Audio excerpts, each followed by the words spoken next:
दोस्तों इस वीडियो में हम लोग समबाहु त्रिभुज का क्षेत्रफल निकालना सीखेंगे। तो यहाँ पे हमारे पास एक त्रिभुज दिया गया है, त्रिभुज ABC। इस त्रिभुज में तीनों भुजा की लंबाई बराबर है। तो समबाहु त्रिभुज क्या होता है? ऐसा त्रिभुज जिसके तीनों भुजा की लंबाई बराबर हो वो समबाहु त्रिभुज कहलाता है। जैसे यहाँ पे इसके तीनों भुजा की लंबाई 4 4 4 है तो ये समबाहु त्रिभुज हो गया। इसके तीनों भुजा की लंबाई मान लो 5 5 5 होता तो ये समबाहु त्रिभुज हो जाता। यानी तीनों भुजा अगर बराबर है तो वो एक समबाहु त्रिभुज होता है।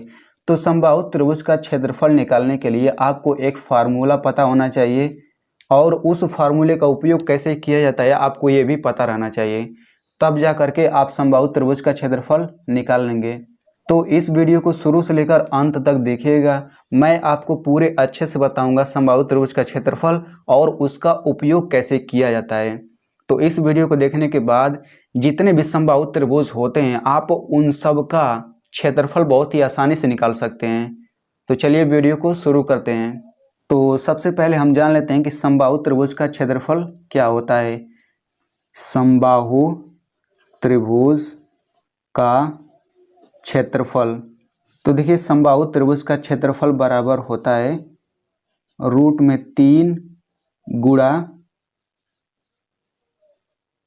भुजा का स्क्वायर बटा 4। कितना होता है?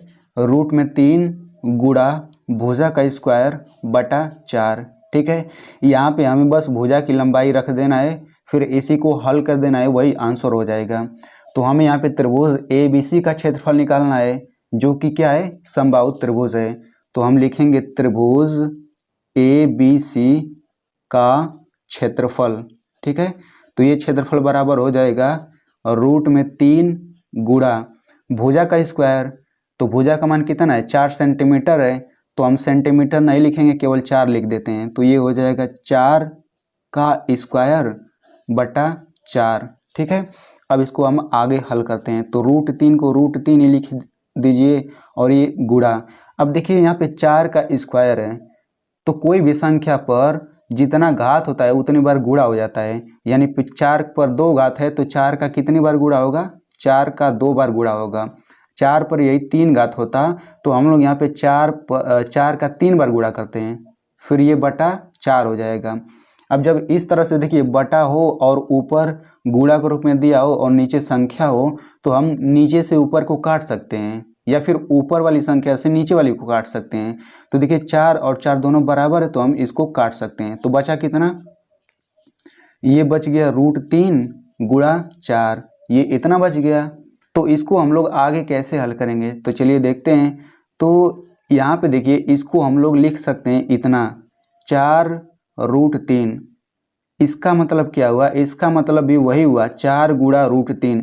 तो देखिए जब भी कोई रूट में संख्या हो और कोई सामान्य संख्या हो यानी कि बिना रूट वाली, तो उसका गुणा जब भी करते हैं ना तो रूट वाले को बाद में लिखते हैं और जो संख्या होता है उसको पहले लिखते हैं। इसका मतलब भी वही है कि 4 का इसमें गुणा हुआ है, बस इनके बीच कोई चिन्ह नहीं है तो इसका मतलब गुणा होगा। समझ में आ गया? ठीक है, तो अगर मान लीजिए आंसर जो है रूट में दिया है तो यही आंसर हो जाएगा, लेकिन अगर दशमलव में दिया है तब कैसे इसका आंसर निकालेंगे? तो चलिए हम लोग देख लेते हैं। तो देखिए यहाँ पे सेंटीमीटर है तो क्षेत्रफल जो होता है स्क्वायर में आता है, तो ये आ जाएगा सेंटीमीटर का स्क्वायर। तो ये पहला आंसर तो ये हो गया। अब मान लीजिए अगर दशमलव में पूछा है तब क्या करेंगे? रूट 3 का मान रखना पड़ेगा। तो रूट 3 का मान कितना होता है? रूट 3 का मान होता है 1.732। तो ये आपको याद होना चाहिए, तब जा करके आप किसी भी समबाहु त्रिभुज का क्षेत्रफल निकाल पाएंगे, वो भी दशमलव में। तो चलिए हम लोग मान रख देते हैं। तो ये इतना आया है तो ये हो जाएगा 4। इसका मतलब गुणा होता है तो हम गुणा लिख लेते हैं। रूट 3 का मान कितना है? 1.732, इतना है ना। अब हम 4 का इसमें गुणा कर देते हैं। 4 दूना 8, 4 तियाँ 12, 4 सत्ते 28, 1 29, हासिल 2 और 4 कम 4 2 6। 3 अंक पे दशमलव, मैंने 3 अंक पे दशमलव लगा दिया, यानी कि इतने सेंटीमीटर का स्क्वायर। ये दशमलव वाला आंसर है, ये बिना दशमलव वाला आंसर है, जबकि दोनों ही आंसर सही है। ठीक है, तो दोस्तों ये हो गया इस समबाहु त्रिभुज का क्षेत्रफल। अब मैं आपको एक सवाल देता हूँ।